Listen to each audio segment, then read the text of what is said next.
Dahil bakasyon na naman, nag-book nga tayo ng beach resort dito sa Bawang La Union para mag-relax muna at makalanghap ng sariwang hangin.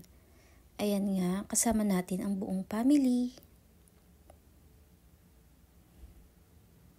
Masayang-masaya nga sila dahil na-miss nila magdagat dahil wala ito sa syudad.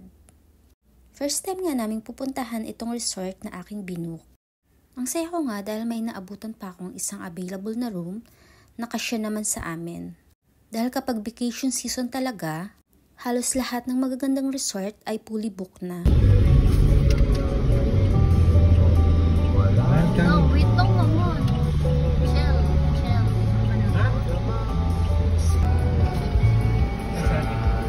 Ito nga pagkapasok pa lang namin ay sinalubong na agad kami ni Kuya at i-guide kami kung saan kami magpapark. Ang laki nga ng parking nila. Sobrang laki at very spacious talaga.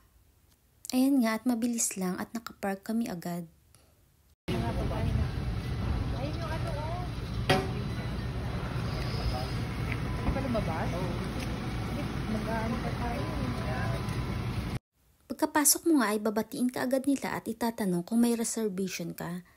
Sobrang bilis nga lang ng proseso at hindi mo na kailangan pa mag-antay.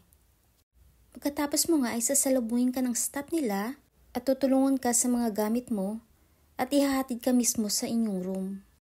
Very approachable nga ang mga staff nila at ang babait pa.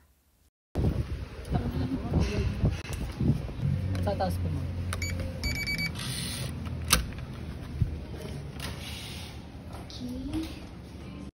Nakakatuwa nga at mayroon pa silang pa-welcome drinks. Kaya nga kahit medyo pricey ay super sulit naman. Dahil kaya ka nga nagbakasyon para ma-relax at hindi ma-stress. Dahil ang pera ay bumabalik naman basta masipag ka lang. Pero ang oras at panahon, nakasama mo ang family mo ay hindi mo na maibabalik pa. Kaya lagi mong i-enjoy ang moment dahil paglipas ng panahon ay isa na lang itong memory. O diba nagdrama pa si Ateng? Ito nga kompleto pa sila, mayroon silang snack bar. Meron din silang maliit na ref na meron ng mga drinks. Pwede ka naman kumuha basta babayaran mo lang. Ito naman ang kanilang CR na sobrang linis. At kompleto na rin sa mga toiletries. May toothbrush, toothpaste, bath towel, shampoo, conditioner, at mayroong hot water.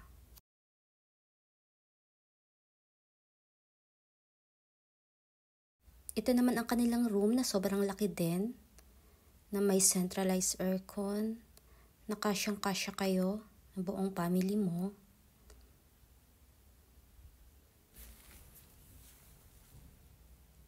Meron din sila ditong bathrobe, pag nag-shower ka.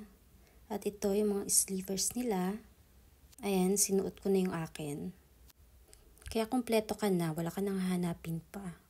Kagandahan nga rin dito ay meron ka pang sariling sala na pwede kang umupo at kumain ng pandesal na galing pang Mandaluyong. Pandesal ulit?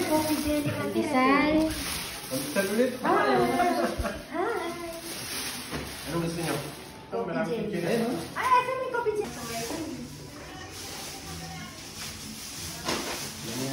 Tara.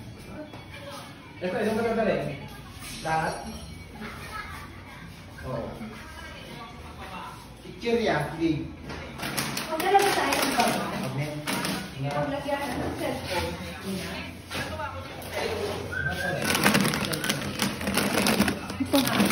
Boy bawang.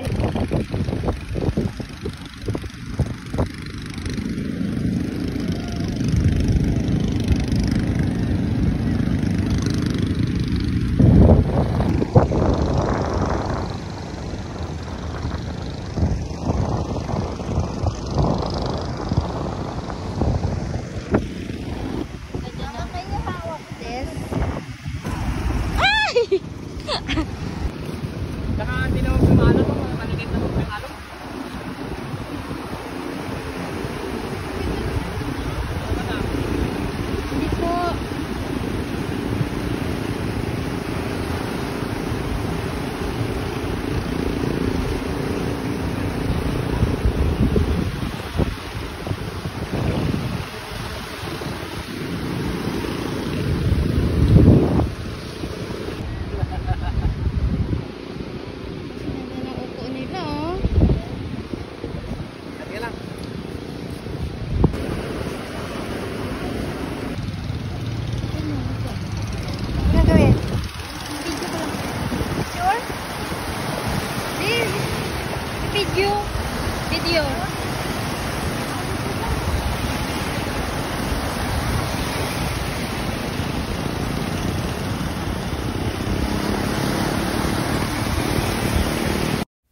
Few step away nga lang yung dagat mula sa room namin. Ayan, may dala kaming snacks sa tabi ng dagat. Pati yung mga upuan na yan. Kaya marirelax ka talaga dyan dahil hindi masyadong crowded. At hindi masyadong maraming tao. Kaya sobrang marirelax ka talaga.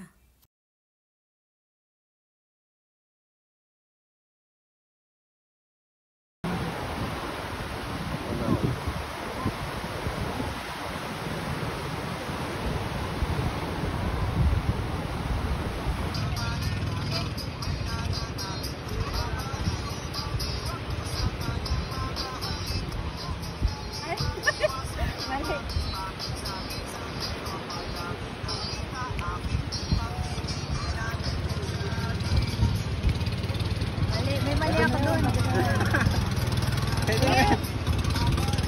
Buti nga, mapapakaroon na rin sana. Ulit! Ha? Ay, dito pa daw.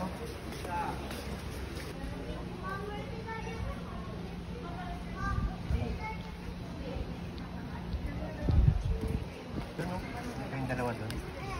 Kamay upuan. Maganda doon.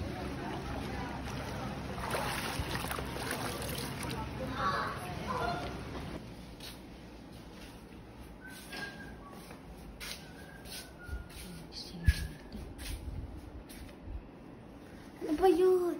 Nagulat naman ako.